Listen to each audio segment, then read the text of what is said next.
കൂട്ടുകാരെ ഇത് bucket super. ഇതും ഒരു ബക്കറ്റ്. ഇത് മാമ തുണി വയ്ക്കണം. കൂട്ടുകാരെ ഇതല്ല കവല്ല എല്ലാം സൂപ്പർ മീനില മുളത്തി മുക്കണം. മുക്കാൻ പറ്റും. പത്തി പത്തി ഈ തുണി വയ്ക്കാം. തുണി വെച്ചിട്ട് ഭംഗിയാ. സൂപ്പറാ സൂപ്പർ.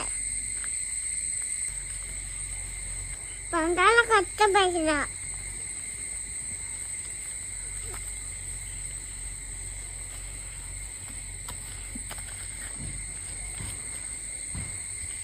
ഓ കഷ്ടപ്പാടാ.